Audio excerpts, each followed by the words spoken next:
समझते हैं आपके जो ब्रॉडशीट का मामला है उसको सीरियस लेने की जरूरत है? जी, बिल्कुल।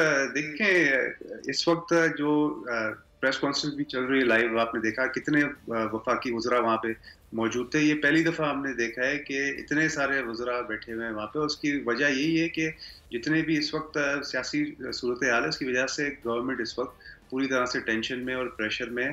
और उस प्रेशर को डिसॉल्व करने के लिए उन्होंने टारगेट दिया हुआ है इमरान खान ने अपने तमाम वज़रा को कि आपने पूरी तरह से आड़े हाथों लेना है अपोजिशन को। तो आप कह तो रहे हैं कि पीडीएम कमज़ोर नज़र आ रही है, मगर मैं आपसे एग्री नहीं करूँगा। ये वो खामोशी है जो कि तूफ़ान से पहले नज़र आता है। और आप देखेंगे इंशाल्लाह 31 जनवरी जैसे-जैसे करीब आते रहे, अभी 2 हफ्ते ही रह गए, मैं सिर्फ आपसे ये मुतालबा करूँगा कि आप 2 हफ्ते इंतज़ार करें, तमाम दोस्त 2 हफ्ते इंतज़ार करें। इंशाल्लाह आप देखेंगे सर कि लेकिन वो तमाम भारी बातें जो तादाद कुछ में पीडीएम की जानिब से की गई थी उनसे वो जरा किनारा कशी इख्तियार करती हुई नजर आ रही है। मैं जरूर पीडीएम के हवाले से बात करूंगा, लेकिन मैं पहले चाहूंगा कि जो ब्रॉडशीट का मामला है उस हवाले से आपसे बात कर लूं। जो ब्रॉडशीट है, जिससे आपने कहा कि ब्रॉडशीट की वजह से हुक्मरान जो हैं उनके हाथ पांव फूले हुए दिखाई दे रहे हैं, लेकिन जो वजीर आजम साहब हैं वो कहते हैं कि ब्रॉडशीट ने हुक्मरान अशराफिया की करप्शन और मनी लॉन्ड्रिंग को बेनकाब किया है, तो वो तो इसको अपनी फतह समझते हैं। नहीं, देखें, इस पे तो मरियम साहिबा ने भी जवाब दिया है और ये ज़्यादातर इशू डील करता है नून लीग से।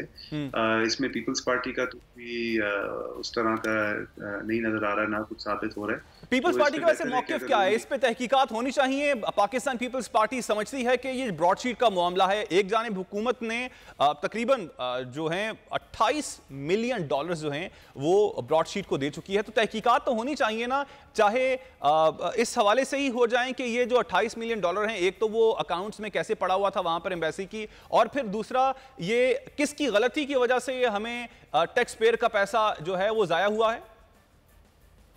देखिए, इन्वेस्टिगेशन बिल्कुल होनी चाहिए। हम इन्वेस्टिगेशन के खिलाफ कभी भी नहीं है, मगर इन्वेस्टिगेशन का कोई रिजल्ट भी तो आए ना सामने।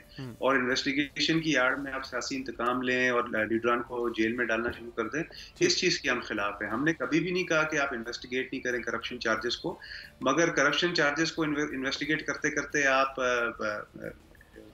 विक्टिम शेमिंग करते हैं, आप मीडिया ट्रायल करते हैं, आप नैब को प्रेशर करते हैं कि उठा के जेल में डालें। लेकिन यही काम पाकिस्तान पीपल्स पार्टी और लीग नून भी अपने दौर में करती रही है। हमारे साथ रहिएगा गबोल साहब, हमें ज्वाइन किया है पाकिस्तान तहरीक इंसाफ के रहनुमा उस्मान सईद बसरा साहब ने। बहुत शुक्रिया बसरा साहब, आपकी वक्त का। ब्रॉडशीट के हवाले से बसरा साहब बात कर रहे हैं, समझते हैं कि सीरियस लेने की जरूरत है। अगर देखा जाए तो हुक्मरान जमात है, वो भी जो आपकी जमात है, पाकिस्तान के वजीर आजम भी इसको अपनी फतह करार दे रहे हैं। मरियम नवाज की ट्वीट्स देखी जाएं तो वो कहती हैं कि इसमें हमारी फतह है। तो इतनी सीरियस वैसे ये बात है भी? अच्छा जी, बिस्मिल्लाहिर्रहमानिर्रहीम। एक तो आपका बहुत शुक्रिया। देखिए, सबसे पहले तो मैं आपको बताऊं कि हमारे एक माकूला है जिसको हम कहते हैं कौन क्या है माजी गवाह है। ये जो मुस्लिम लीग नून के नाम के ऊपर एक पॉलिटिकल आउटफिट पाकिस्तान के अंदर मौजूद है, जिसके बिहाफ के ऊपर एक ही क्रेडिबिलिटी है कि ये क्रेडिबल झूठों की जमात है। वो तो कोई क्रेडिबिलिटी नहीं है। ये लोग पाकिस्तान की सुप्रीम कोर्ट पे हमला करने के बाद उस पर झूठ बोलने तक के मुजरमान हैं, और ये पाकिस्तान की पब्लिक सेक्टर के पैसे पर मनी ना ट्रेल देने के मुजरमान हैं। देखिए, ये इन्होंने जिनका मरियम सफदर अवान की बात कर रहे हैं, इन मसूफा ने ट्वीट किया कि ये जनाब नवाज शरीफ की जो गवाही की जो बेगुनाही के ऊपर एक मोहर सब्त हो गई है।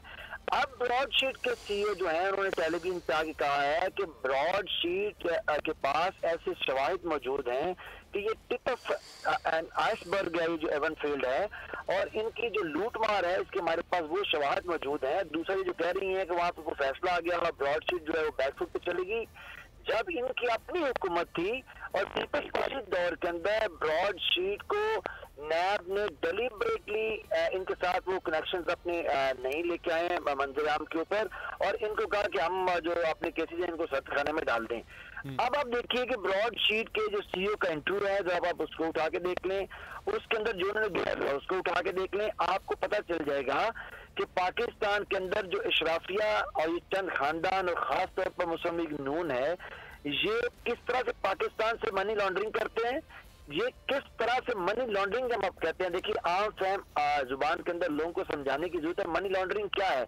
मनी लॉन्ड्रिंग ये है कि पाकिस्तान के अंदर सियासत की जाती है पैसा बनाने के लिए, यहाँ से माले हराम बना के पाकिस्तान से बाहर भेजा जाता है, पाकिस्तान से बाहर गैर कानूनी जराए से, फिर वहां पे मौजूद अपनी बेनामी कंपनियों और अपनी फिक्टिशियस कंपनियों के जरिए पाकिस्तान में मंगवाया जाता है वाइट करके टीटियों के जरिए।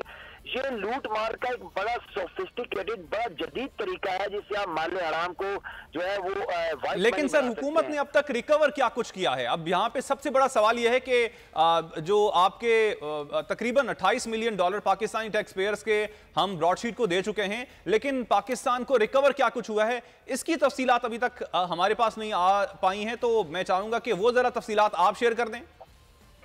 जी देखिए, ये बड़ी आपने इम्पोर्टेंट बात की है कि इसमें रिकवर क्या किया है। हमारी हुकूमत जब से आई है 27 माह के इस अरसे के दौरान नैब ने हमारी इस दौरे हुकूमत में 380 अरब रुपया पाकिस्तान के लोगों का, बेचारों का लूटा हुआ हार्ड कैश के अंदर रिकवर किया है। 380 अरब रुपया पंजाब की जो एंटी करप्शन एस्टैब्लिशमेंट है। सर इस 380 अरब में से जिन ऑपोजिशन के रहनुमाओं पे पाकिस्तान तहरीक इंसाफ इल्जाम लगाती है, उनमें से उन रहनुमाओं में से किससे कितने पैसे रिकवर किए गए? देखिए, जो पाकिस्तान तहरीक इंसाफ इल्जाम नहीं लगाती, देखिए मैं आपके इस सवाल से बड़ा मुझे इख्तलाफ है। पाकिस्तान तहरीक इंसाफ नहीं, पाकिस्तान के लोगों ने भी नहीं, ये पनामा के अंदर इनकी मकरूहात आई, पनामा पेपर। सर उससे रिकवर कितने किए? मेरा सवाल यही है ना कि नवाज शरीफ साहब से, एहसन इकबाल साहब से, ख्वाजा आसिफ साहब से, राना सनाउल्लाह से रिकवर कितना किया वो बताएं ना। देखिए, राना सनाउल्लाह तो मंशियात के मुलजम है, वो तो मनी लॉन्ड्रिंग उनके ऊपर केस नहीं बना। बाकी देखिए, ये केसेस अभी ट्रायल के ऊपर हैं। पाकिस्तान के अंदर एक कानून मौजूद है, ये केसेस अभी ट्रायल के ऊपर हैं, लेकिन जो इनके सहूलतकार हैं, जो इनसे नीचे हैं, जैसे मैं आपको मिसाल देता हूँ, ये खुर्रम दस्तगीर अभी बड़ा टाई पैंट पहन के टेलीविजन के ऊपर खड़े, थोड़ी देर पहले मैं बोल टेलीविजन की स्क्रीन पर देख रहा था। इन साहब के कब्जे से, ये बात बड़ी इंपॉर्टेंट है, खुर्रम दस्तगीर के वालिद के जमाने का एक जमीन जिसकी कीमत 1 अरब रुपए से ज्यादा है, सरकारी उस पर कब्जा किया हुआ था 1 अरब की, वो हमने रिट्रीव की है। अपना इनका गुलिस्तान सिनेमा है, ये बड़े टाई पैंट पहन के आए थे पाकिस्तान बोलने के लिए। ये जोसेफ गोबेल की जो बाकियात है, इनके गुलिस्तान सिनेमा की जमीन महकमा माल की मलकियत निकली है, यानी कि पटवारियों की जमीन भी ये लूट के खा गए थे, वो भी 35 करोड़ की जमीन हमने इनसे रिकवर की है। देखिए, ये पूरा नेक्सिस है, माफिया, ये सियासतदान नहीं है। पर नवाज शरीफ ने पैसा लूटा और टिप ऑफ आइसबर्ग ये है, यानी कि उसका छोटी सी मिसाल एवन स्ट्रीट अपार्टमेंट है जिसकी कीमत 750 करोड़ रुपए की है, और नीचे खुर्रम दस्तगीर जैसे लोग बैठे हुए हैं जिन्होंने यहाँ जमीनों पे कब्जा किया। अभी इनके मुदस्सिर के जो नारा है, एक MNA एक फैमिली है, उनसे हमने 400 कनाल सरकारी जमीन जिसको अब माले मुफ्त समझ के लोगों ने लूटा हुआ था, वो रिट्रीव करवाई है। लिहाजा की देखिए, इसको अंडरस्टैंड कीजिए, ये पनामा पेपर्स हो और उसके बाद जो ब्रॉडशीट का मामला है, ये तमाम चीजें ठीक की तरफ इशारा कर रही हैं कि पाकिस्तान ने मनी लॉन्ड्रिंग का बाजार गर्म किया। ठीक है, आप सर एक और सवाल यहाँ पे ये भी उठता है कि जो कमेटी बनाई गई है वो बनाई गई है ब्रॉडशीट के हवाले से, क्या इसकी भी तहकीकात के हवाले से वजीर आजम को कमेटी नहीं बनानी चाहिए कि जो हमने 28 मिलियन डॉलर्स जो अदा कर चुके हैं, जो लिजिटेशन में चली गई थी ब्रॉडशीट, उसकी वजह से हमने अदा किए हैं, तो उस पर भी एक कमेटी बनाई जाए कि किसकी गलती की वजह से पाकिस्तानी टैक्स पेयर का इतना पैसा हमें उनको देना पड़ गया है। This is a very important question जो आपने किया है।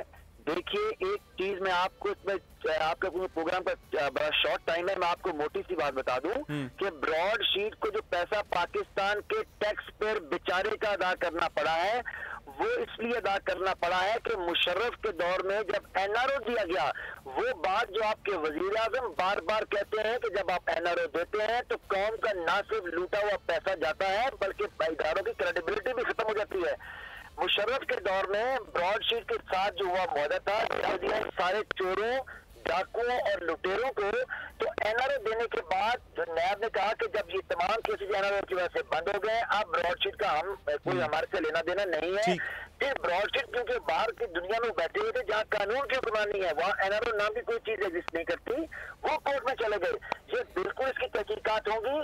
प्राइम मिनिस्टर जो है इसके ऊपर तहकीकात करने का इरादा भी रखते हैं और अनकरीब आप देखेंगे कि इसके ऊपर एक बड़ी हाई लेवल की पावर किस्म की कमेटी बनाएंगे। हम लोग पाकिस्तान के लोगों को बताएंगे कि जिस तरह पनामा के अंदर आपने जाना कि पाकिस्तान के अंदर नवाज शरीफ और उनका शरीफ फैमिली और जरदारी साहब और उनका टोला पाकिस्तान में लूटपाट करते रहे, ऐसे ब्रॉडशीट जैसी कंपनियां, ये पहली कंपनी नहीं। ठीक, बसरा साहब आपका पॉइंट आ गया। सब्सक्राइब करें और बेल दबाएं ताकि कोई खबर रह न जाए।